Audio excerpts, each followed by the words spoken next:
May naisip na naman ako na prank kay mami. Abangan nyo guys.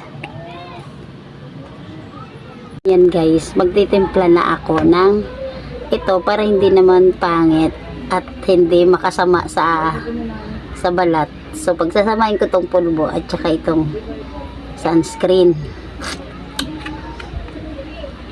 Kasi sasabihin ko mga kahalakhak na mayroon akong ipopromote na product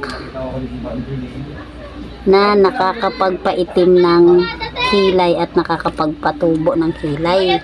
Isa pa lang tumating na yung bayat mo. Okay. Tapos Nandun. lalagyan natin ng Alam ko. lalagyan natin ng pulbo para hindi masyadong halata siya na cream. Tapos imimix natin guys. Ayan. Sabi ni mama sa baba na lang daw siya magbubuhat. Imimix natin. Nagbayad ka. Bayad mo na daw yun. Isa lang daw yun yung kulay blue. May dalawa pa yun. Ayan. Wala pa. Pero ngayon nagbayad ka. So dadagdagan natin ng cream, masyadong ano. Ibig sabihin mamaya pagdating magbayad.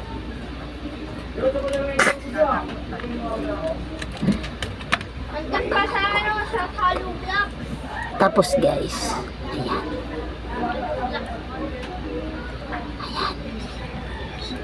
Tapos mamaya magugupit ako ng konting buhok ko dito. Tapos ididikit ko doon sa tissue na gagamitin ko. Kunyari maglalagay ako sa kilay ko. Tapos yung kilay ko, kunyari pagkalagay ko, tapos pag pinunas ko, natatanggal yung buhok. Kaya kailangan may buhok na yung tissue para pag ginanyan ko, kunyari may natanggal na buhok sa kilay ko. So matatakot ngayon si mami kasi natatanggal pala yung buhok. Tingnan natin kung ano reaction niya guys. Guys, etong tissue, lalagyan natin ng cream. Nilagyan ko ng sunscreen. Ayan o. Tapos, tragis. Alang-alang sa prank. Alang-alang sa prank. Magugupit ako ng buhok. Ano ba yan?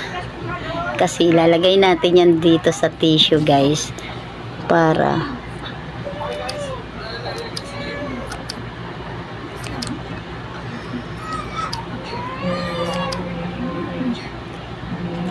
taragis pa.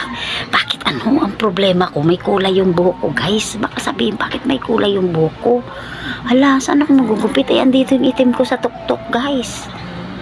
Ano kayang gupitin ko? Yung bulbul. Yung bulbul